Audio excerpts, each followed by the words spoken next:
Hi students, இன்னைக்கு நம்ம பார்க்கக்கூடிய ரொம்ப இம்பார்ட்டன்ட் வெரி இம்பார்ட்டன்ட் டாபிக் என்ன அப்படின்னா டிரான்சிஸ்டர் as a switch. அதாவது டிரான்சிஸ்டர் ஒரு சுவிட்சா வந்து ஆக்ட் பண்ணுது. டிரான்சிஸ்டர்ல ரெண்டு டைப்னு சொல்லியிருக்கோம், NPN இன்னொன்னு வந்து PNP. சோ நம்ம வந்து ஏதாவது ஒரு டிரான்சிஸ்டர் வச்சு என்ன பண்ணிக்கலாம், இத வந்து எக்ஸ்பிளைன் பண்ணிக்கலாம். சோ NPN டிரான்சிஸ்டர் வந்து நான் யூஸ் பண்ணிக்கிறோம், right? Okay, anyway see transistor வந்து ஒரு சுவிட்ச் ஆக்ட் பண்ணுது. இதுக்கு முன்னாடி ஒரு டாபிக் பார்த்தோம், ஆபரேட்டிங் பாயிண்ட். ஆபரேட்டிங் பாயிண்ட் என்னன்னா, operating point is a point where the transistor can be operated efficiently. அதாவது ஒரு டிரான்சிஸ்டர் எஃபிஷியன்ட்டா ஆபரேட் பண்றதுக்கு நம்ம சூஸ் பண்ணக்கூடிய அந்த பாயிண்ட்க்கு பேர் தான் ஆபரேட்டிங் பாயிண்ட். அதுவும் பாத்தீங்கன்னா மூணு ரீஜியன் சொல்லியிருப்போம். அதுல மெயின்லி ஒன்னு சேச்சுரேஷன் ரீஜியன், இன்னொன்னு வந்து கட் ஆஃப் ரீஜியன். அப்ப அங்க சொல்லியிருப்போம், சப்போஸ் நம்ம சூஸ் பண்ணக்கூடிய ஆபரேட்டிங் பாயிண்ட் கட் ஆஃப் ரீஜியன்ல இருந்துச்சு அப்படின்னா டிரான்சிஸ்டர் வந்து எப்படி ஆக்ட் பண்ணும், ஆக்ட் as a ஓபன் சுவிட்சா ஆக்ட் பண்ணும். கரெக்டா? ஓபன் சுவிட்ச். அது வந்து சுவிட்ச் ஆஃப் கண்டிஷன் அப்படின்னு சொல்லுவோம் இல்லையா, சுவிட்ச் ஆஃப். கரெக்டாப்பா? சரி. the next, ஒருவேளை நம்ம சூஸ் பண்ணக்கூடிய அந்த ஆபரேட்டிங் பாயிண்ட் சேச்சுரேஷன் ரீஜியன்ல இருந்துச்சு அப்படின்னா, சேச்சுரேஷன் ரீஜியன், அப்ப அந்த இடத்துல வந்து டிரான்சிஸ்டர் எப்படி ஆக்ட் பண்ணும், act as a closed switch. சரியா? closed switch, I mean switch on condition. So இந்த மாதிரி அப்படின்னு சொல்லியிருக்கோம். அப்ப ஒரு டிரான்சிஸ்டர் வந்து கட் ஆஃப் ரீஜியனுக்கோ அல்லது சேச்சுரேஷன் ரீஜியனுக்கோ மூவ் பண்றதுக்கு நமக்கு என்ன தேவைப்படுது அப்படின்னா ஒரு ஸ்மால் கண்ட்ரோல் சிக்னல். அப்ப by using the small control signal we can shift the transistor. நம்ம அந்த டிரான்சிஸ்டரை ஷிஃப்ட் பண்ணலாம், மூவ் பண்ண வைக்கலாம். எங்க? either to the cut off region அல்லது saturation regionக்கு நகர்த்தலாம். எப்படி என்கிறது அது பார்ப்போம். எனிவே சோ இதுக்கு வந்து கண்டிப்பா நமக்கு ஒரு சர்க்யூட் டயக்ராம் இருந்தாதான் பெஸ்டா இருக்கும். சோ நான் ஒரு சர்க்யூட் டயக்ராம் வரைக்கிறேன். சோ ஒரு NPN டிரான்சிஸ்டர் அப்படின்னா சிம்பல் பாத்துக்கோங்க. சோ இந்த மாதிரி இருக்கும். சோ இத பேஸ்னு சொல்லுவோம். ஆரோ மார்க் இருக்கிறது எமிட்டர், இல்லாம இருக்கிறது வந்து கலெக்டர். சோ இந்த ரவுண்ட் போட்டுக்கலாம் இல்லையா?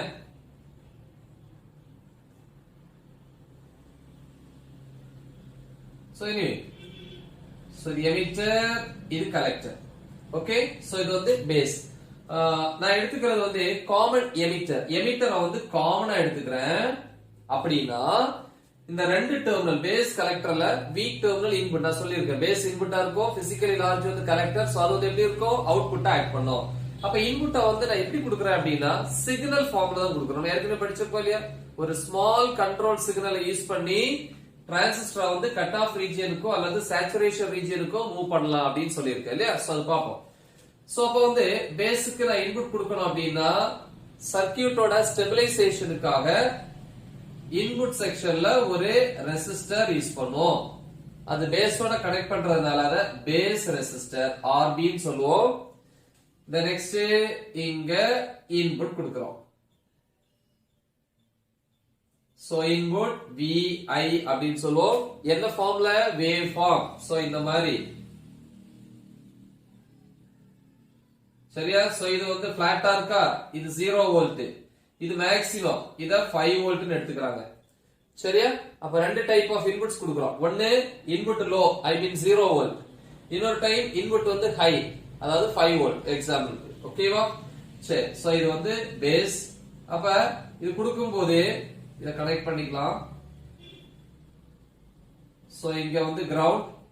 எமிட்டர் கரண்ட் டைரக்ஷன் இப்படி இருக்கும், IE. ஏன்னா எமிட்டரோட வேலை மெஜாரிட்டி சார்ஜ் கேரியர்ஸ் எமிட் பண்றது away from the base. Okay, base கரண்டோட டைரக்ஷன் இப்படி. ஏன்னா நல்ல ஒரு டிரான்சிஸ்டர் அப்படின்னா இன்புட் செக்ஷனுக்கு வந்து ஃபார்வர்ட் பயாஸும் அவுட்புட் செக்ஷனுக்கு ரிவர்ஸ் பயாஸ். ஃபார்வர்ட் பயாஸ்னா என்ன, நார்மலா வந்து ஒரு டிரான்சிஸ்டரா இருக்கட்டும் இல்ல டயோடா இருக்கட்டும். ஏன்னா ஒரு டிரான்சிஸ்டர்ங்கிறது ரெண்டு டயோடு சேர்ந்தது. அப்போ ஒரு பேட்டரியோட பாசிட்டிவ் டெர்மினலை P ரீஜியன் கூடவும் நெகட்டிவ் டெர்மினலை N ரீஜியன் கூடவும் கனெக்ட் பண்ணா forward bias. Positive terminal n region கூடவும் நெகட்டிவ் டெர்மினல் p ரீஜன் கூடவும் கனெக்ட் பண்ண அது வந்து ரிவர்ஸ் பயாஸ். அப்ப இன்புட் செக்ஷனுக்கு ஃபார்வர்ட் பயாஸ் கொடுக்கணும், அவுட்புட் செக்ஷனுக்கு என்ன கொடுக்கணும், ரிவர்ஸ் பயாஸ். சரிப்பா. சோ இது கரெக்டரா? சோ இந்த வயரை எக்ஸ்டெண்ட் பண்ணிக்கலாம். சோ இந்த இடத்துல கலெக்டர் கரண்ட் வரும். எப்ப வரும்? சோ இந்த இடத்துல ஒரு ரெசிஸ்டர் கனெக்ட் பண்ணிருக்கேன், கலெக்டர் ரெசிஸ்டர். எப்பவுமே அவுட்புட் வந்து இந்த கேஸ பொறுத்தவரை across the collector, அதுவும் across the load resistor னு சொல்லுவோம். எல்லா இடத்துலயும் பாருங்க half wave rectifier, full wave rectifierல வந்து லாஸ்டா வந்து ஒரு லோட் ரெசிஸ்டர் யூஸ் பண்ணிருப்பாங்க. அதே மாதிரி தான். பட் இது across the collectorங்கிறதுனால அதை வந்து கலெக்டர் ரெசிஸ்டர்னு சொல்லுவோம். ஓகேவா? சரி, இது கொடுக்க வேண்டிய பவர் சப்ளை பாருங்க. பிளஸ் மைனஸ் கலெக்டர் கொடுக்கிறது VCC. புரியுதாப்பா? நான் சொன்ன பாருங்க, ஆக்சுவலி நான் சொல்றது NPN டிரான்சிஸ்டர் அப்படின்னு சொன்னேன். NPN அப்படின்னா NPN, எமிட்டர் பேஸ் கலெக்டர். அப்ப பாருங்க, இந்த பேஸ் எமிட்டருக்கு ஃபார்வர்ட் பயாஸ். ஃபார்வர்ட் எப்படி கனெக்ட் பண்ணணும்? பேட்டரி இருக்குன்னா நெகட்டிவ் பாசிட்டிவ் இந்த மாதிரி கனெக்ட் பண்ணணும். மைனஸ் பிளஸ் பாருங்க, negative to N region, positive to P region, இப்படி கொடுத்தா ஃபார்வர்ட் பயாஸ். அதே நேரத்துல கலெக்டருக்கோ அந்த இதுக்கு இருக்கு இல்லையா, சோ அதுக்கு வந்து என்ன கொடுக்கணும், ரிவர்ஸ் பயாஸ் கொடுக்கணும். கரெக்டா?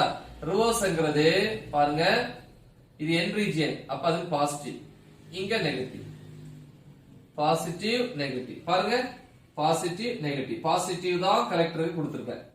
சோ அப்ப இது வந்து ரிவர்ஸ் பயாஸ். அப்ப negative to N region, positive to P region forward. மாத்தி கொடுத்தீங்கன்னா பாருங்க, பாசிட்டிவ் டு N ரீஜன் அப்படி கொடுத்தாலே அது வந்து என்னது, ரிவர்ஸ் பயாஸ். சரி, சோ இப்ப கொடுத்தாச்சு, இத ஜாயின் பண்ணிடுவோம்.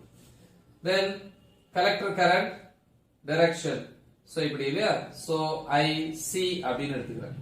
பேஸ் கரண்ட் எல்லாமே எழுதியாச்சு. அவுட்புட் எங்க கிடைக்கும், across the collector resistor. இது கிடையாது தான் கிடைக்கும் அவுட்புட். அவுட்புட் வோல்டேஜ் நோட்டேஷன் என்னது, V0. இது அப்ளை. சரியா? ஓகே, எக்ஸ்பிளனேஷன் பாருங்க. ஃபர்ஸ்ட் கண்டிஷன் என்ன எழுதுறேன், இங்க எழுதினாலும் சரி இல்ல இங்க எழுதினாலும் சரி. First condition, input is low. Input is low அப்படின்னா இந்த இருக்குல்ல 0 வோல்ட் நான் கொடுக்குறேன் இன்புட்டா. 0 வோல்ட், 0 வோல்ட் கொடுக்கும்போது பாருங்க, இன்புட் வோல்டேஜ் 0 கொடுத்தா இங்க கரண்ட் இருக்குமா, இருக்காது. அப்ப பேஸ் கரண்ட் என்னவா இருக்கும், input current IB = 0. Base current இன்புட்டே 0, அப்ப இந்த டிரான்சிஸ்டர் ஒர்க் பண்ணுமா, இல்ல ஒர்க் பண்ணாது. ஏன்னா இன்புட் வந்தாதானே ஆம்பிளிஃபை பண்ண ட்ரை பண்ணும். அப்ப இன்புட் 0வா இருந்துச்சுன்னா அவுட்புட் கரண்ட் 0. அவுட்புட் கரண்ட்ங்கிறது என்னது, கலெக்டர் கரண்ட் தானே. ஓகே, சோ IC யும் 0. கரெக்டா? அப்ப நம்ம கொடுத்த வோல்டேஜ் அங்க யூஸ் ஆகல. கரெக்டா? அதனால voltage drop, voltage drop across the load resistor RC is 0. எப்படி சார் அப்படின்னு கேட்பீங்க. இப்ப எக்ஸாம்பிள் பாருங்க, ஒரு மெட்டீரியல் இருக்கு, இல்ல ஒரு ஒரு ஆப்ஜெக்ட் வச்சுப்போமே, made up of what, atoms. இல்ல எந்த ஒரு ஆப்ஜெக்டா இருந்தாலும் ஆட்டம்ஸால ஆனது. அதுல வந்து பாத்தீங்கன்னா நிறைய ஃப்ரீ எலக்ட்ரான்ஸ் இருக்கும். ஃப்ரீ எலக்ட்ரான்ஸ் எல்லாம் இனிஷியலா ரேண்டமா அங்க இங்க ஓடிட்டு இருக்கும். எப்ப நான் ஒரு பேட்டரியை கனெக்ட் பண்றேனோ, பாசிட்டிவ் நெகட்டிவ் கனெக்ட் பண்ணும்போது என்ன ஆகும், ஃபார் எக்ஸாம்பிள் நான் 10 வோல்ட் கொடுக்குறேன்னா இந்த 10 வோல்ட் எனர்ஜி, அந்த அப்ளைடு வோல்டேஜ் இங்க இருக்கிற எலக்ட்ரான்ஸை டிரைவ் பண்றதுக்கு யூஸ் பண்ணிக்குது. அப்படின்னா எனர்ஜி. அப்ப ஸ்டார்டிங்ல நான் 10 கொடுத்தேன்னா ஒரு 6 வோல்ட் டிரைவ் பண்றதுக்கு யூஸ் பண்ணிச்சு அப்படின்னா மீதி எவ்வளவு இருக்கும், 4 வோல்ட் இருக்கும். அப்ப 6 volt energy is used to drive the free electrons in a particular direction. ஏன்னா ஃப்ரீ எலக்ட்ரான்ஸ் வந்து முதல்ல தாறுமாறா எல்லா டைரக்ஷன்ல இருந்துச்சு. எப்போ வந்து இந்த எலக்ட்ரான்ஸ் ஒரு குறிப்பிட்ட டைரக்ஷன்ல மூவ் ஆகுதோ அப்பதான் கரண்ட் ப்ரொடியூஸ் ஆகும். அப்ப இங்க 6 வோல்ட் யூஸ் பண்ணிருக்குன்னு என்ன அர்த்தம், 6 வோல்ட் எனர்ஜி அதை டைரக்ட் பண்ணிருக்கு. அப்ப கரண்ட் இருக்கும், கண்டிப்பா இருக்கும். ஒருவேளை நீங்க கொடுத்த 10 வோல்ட் அப்படியே கடைசி வரைக்கும் 10 வோல்ட்டா இருந்துச்சுன்னா கரண்ட் அங்க ப்ரொடியூஸ் ஆயிருக்குமா, இருக்காது. அப்ப I = 0. அதாவது நம்ம இங்க வோல்டேஜ் என்ன ஆகல, டிராப் ஆகல. அதான் சொன்னீங்க கரண்ட் அவுட்புட் கரண்ட் ஜீரோவா இருந்தா இதுக்கு எக்ராஸா வோல்டேஜ் டிராப்பும் ஜீரோவா இருக்கு. டிராப்பே இல்ல, யூஸ் பண்ணிக்கலன்னு அர்த்தம். கரெக்டா? அப்ப இங்க டிராப் இல்ல அப்படின்னா அவுட்புட் வோல்டேஜ் எப்படி இருக்கும்? அப்படியே தானே இருக்கும். சோ ஜீரோங்கிறதுனால அவுட்புட் வோல்டேஜ் V நாட்டும் அப்ளைடு வோல்டேஜ் VCCயும் ஈக்குவலா இருக்கும். சோ இது எந்த ரீஜியன்ல வரும்னு படிச்சிருக்கோம்? Cut off region. இதுக்கு முன்னாடி டாபிக்ல பார்த்து ஆபரேட்டிங் பாயிண்ட்ல கட் ஆஃப் ரீஜியன், அதாவது எப்போ வந்து பேஸ் கரண்ட் ஜீரோவா இருக்குதோ அந்த ரீஜியனுக்கு பேர் கட் ஆஃப் ரீஜியன். நம்ம சூஸ் பண்ணக்கூடிய ஆபரேட்டிங் பாயிண்ட் கட் ஆஃப் ரீஜியன்ல இருந்துச்சு அப்படின்னா கண்டிப்பா டிரான்சிஸ்டர் வந்து ஓபன் சுவிட்ச் ஆக்ட் பண்ணும். இது ப்ராப்பர் ஃபார்வர்ட் பைஸ்ல இருக்காது. கரெக்டா? ஏன்னா கொடுத்தது ஜீரோ. புரியுதா? அந்த இதுக்கு முன்னாடி பார்த்த அந்த ஆபரேட்டிங் பாயிண்ட் டாபிக்கை பாத்துக்கோங்க. ஓகே, எனிவே இது ஃபர்ஸ்ட் பா. ரெண்டாவது பாருங்களேன், இன்புட் இஸ் ஹை, ஹையா கொடுக்குறீங்க. ஃபார் எக்ஸாம்பிள் நான் இப்ப கொடுக்கிறது வந்து 5 வோல்ட் அப்படின்னு வச்சுப்போமே. அப்ப இன்புட் வோல்டேஜ் கொடுத்தா கண்டிப்பா இங்க கரண்ட் இன்க்ரீஸ் ஆக ஆரம்பிக்கும். எது? Base current. அதான் இன்புட் கரண்ட் IB இன்க்ரீசஸ். அப்ப இன்புட் இன்க்ரீஸ் ஆகும்போது கண்டிப்பா அந்த டிரான்சிஸ்டர் கட் ஆஃப் ரீஜியன்ல இருந்து அடுத்த ரீஜியனுக்கு போகும். ஐ மீன் சேச்சுரேஷன் ரீஜியன். ஓகே, எனிவே அப்ப இன்புட் கரண்ட் இன்க்ரீஸ் ஆகும்போது ஒரு டிரான்சிஸ்டர் ஒர்க் பண்ண ஆரம்பிக்கும் இல்லையா? ஆம்பிளிஃபை பண்ணும். அப்ப அவுட்புட் கரண்டும் இன்க்ரீஸ் ஆகும். So IC also increases. எப்ப கரண்ட் இன்க்ரீஸ் ஆகுதோ அப்ப இங்க என்ன ஆகும்? வோல்டேஜ் டிராப் ஆகும்னு சொன்னேன். நினைவு இருக்கா? இப்பதான் சொன்னேன். ஒரு மெட்டீரியல் இருக்கு. சோ இது இனிஷியலா எலக்ட்ரான்ஸ் தாறுமாற எல்லா டைரக்ஷன்லயும் போயிட்டு இருக்கும். எப்போ ஒரு பேட்டரியை கனெக்ட் பண்ணி சப்ளை 10 வோல்ட் கொடுக்கறனோ அது ஒரு பர்டிகுலர் வோல்டேஜ் அதை யூஸ் பண்ணிக்கிச்சுன்னா அந்த இடத்துல கரண்ட் ப்ரொடியூஸ் ஆகும்.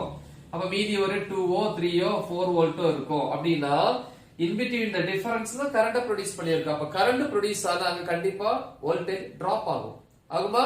ஓகே, அப்ப எவ்வளவு டிராப் ஆச்சுங்கிறது எப்படி கண்டுபிடிப்பீங்க? இந்த ரெண்டுக்குள்ள டிஃபரன்ஸ் தானே. அதே மாதிரி தான் இங்கேயும் பா. அப்ப கண்டிப்பா இங்க எழுதலாம் வோல்டேஜ் இங்க இதுக்கு அக்ராஸ் டிராப் ஆகுது இல்லையா? டிராப் அக்ராஸ் RC எப்படி இருக்கு? Is maximum. கண்டிப்பா டிராப் வந்து என்ன ஆகும்? அதிகமாகும். அப்ப அவுட்புட் வோல்டேஜ் குறையும். V0 is equal to applied voltage. இங்க 10 வோல்ட் போட்டுருக்காங்க, இங்க VCC மைனஸ் இது இந்த ரெண்டுக்குள்ள, அதாவது மீதி இருக்கிறது. சோ இதுக்கு காரணம் இதுல ஃப்ளோ ஆன கரண்ட் IC RC. ஓம்ஸ்ல அப்படி ஃபார்முலா எப்படி எழுதலாம்? V is equal to IR. அப்ப இங்க டிராப் ஆகுது இல்லையா? எதுக்கு இடையில? கலெக்டருக்கும் எமிட்டருக்கு இடையில டிராப் ஆச்சுன்னா IC RC அப்படி போட்டுக்கலாமா? அப்ப இந்த டிஃபரன்ஸ் அதான் VC, இங்க VC ன்னு போட்டுக்கணும், இல்லன்னா எப்படி போட்டுக்கலாம்? IC RC. கரெக்ட்டா? அப்ப வோல்டேஜ் டிராப் வந்து இங்க அதிகமாகுது. அப்ப இங்க அதிகமாச்சுன்னா அவுட்புட் வோல்டேஜ் எப்படி இருக்கும்? கம்மியா இருக்கும். கரெக்ட்டா? சோ அப்ப V0 is minimum. மினிமம்ங்கிறது வந்து இங்க டிராப் ரொம்ப அதிகமாச்சு, நாங்க குறைஞ்சிட்டே என்ன ஆயிரலாம்? மேபி 0வா கூட வரலாம். மேபி 0. ஏன்னா ஒருவேளை சில நேரம் 10 வோல்ட் கொடுப்போம், 10 வோல்ட்டே அது யூஸ் பண்ணி கரண்ட மேக்ஸிமம் ப்ரொடியூஸ் பண்ணிக்கும். அப்ப இங்க எதுவுமே இருக்காது. கரெக்ட்டா? சோ இந்த கேசஸ்ல வரலாம். சோ அப்ப இது எந்த ரீஜியன்ல வரும்பா? டிரான்சிஸ்டர் ப்ராப்பரா ஒர்க் பண்ணனும்னா ஆபரேட்டிங் பாயிண்ட் எங்க இருந்தா பெஸ்ட்? Saturation region. அப்ப அது க்ளோஸ் சுவிட்ச் ஆக்ட் பண்ணும். சோ அந்த கண்டிஷனுக்கு பேரு சுவிட்ச் ஆன். அப்படின்னா ஒரு டிரான்சிஸ்டர் ஒரு எலக்ட்ரானிக் சுவிட்ச் ஆக்ட் பண்ணுது. சுவிட்ச் ஆஃப் அண்ட் சுவிட்ச் ஆன். அப்ப கட் ஆஃப் ரீஜியனுக்கு போணும் அப்படின்னா இன்புட் வந்து 0வா இருக்கணும் இல்லையா? சேச்சுரேஷன் ரீஜியனுக்கு போணும் அப்படின்னா இன்புட் வந்து ஹையா இருக்கணும். பாத்தீங்களா? அப்ப ஒரு ஸ்மால் கண்ட்ரோல் சிக்னலை யூஸ் பண்ணி அந்த டிரான்சிஸ்டரை கட் ஆஃப் ரீஜியனுக்கோ அல்லது சேச்சுரேஷன் ரீஜியனுக்கோ மூவ் பண்ண வைக்கலாம். அப்ப இதுல என்ன தெரியுது? இன்புட் வந்து லோவா இருந்தா, கரெக்டா? இன்புட் லோவா இருந்தா அவுட்புட் ஹை, டிராப் 0, அதனால அவுட்புட் V0 ஹை. கரெக்டா? இங்க ஹை, இங்க லோ. கரெக்டா? அப்ப இன்புட் கம்மியா இருந்தா அவுட்புட் ஹை, இன்புட் ஹையா இருந்தா அவுட்புட் லோ. கரெக்டா? சோ அப்ப இது வந்து உங்களுக்கு புரிஞ்சிருக்கும். அப்படின்னா இன்புட்டும் அவுட்புட்டும் எப்படி இருக்கு? ஆப்போசிட் ஃபேஸ்ல இருக்கு. கரெக்டா? அதாவது இன்புட்டுக்கு ஆப்போசிட்டா அவுட்புட் இருக்கு. அதனால இந்த டிரான்சிஸ்டர் வந்து அந்த கம்ப்யூட்டர்ல யூஸ் பண்ணக்கூடிய கேட்ஸ் லாஜிக் கேட்ஸ் சொல்லுவோம் இல்லையா, அந்த லாஜிக் கேட்ஸ்ல வந்து ஒரு இன்வெர்டர் ஆக்ட் பண்ணுவோம். இன்வெர்டர் அப்படின்னா நாட் கேட்னு சொல்லுவாங்க. நாட் கேட்டுக்கு இன்னொரு பேர் தான் இது இன்வெர்டர். சோ இத நம்ம இனிமே பாப்போம். முக்கியமான ஒரு பார்ட். ரைட்? சோ இவ்வளவுதான்ப்பா. Very very very important topic. நல்ல தெளிவா பிராக்டிஸ் பண்ணுங்க. கீ பாயிண்ட்ஸ் எல்லாம் கரெக்டா நோட் பண்ணிக்கோங்க. மறக்காம இத உங்க ஃப்ரெண்ட்ஸ்க்கு ஷேர் பண்ணுங்க. All the best. Thank you.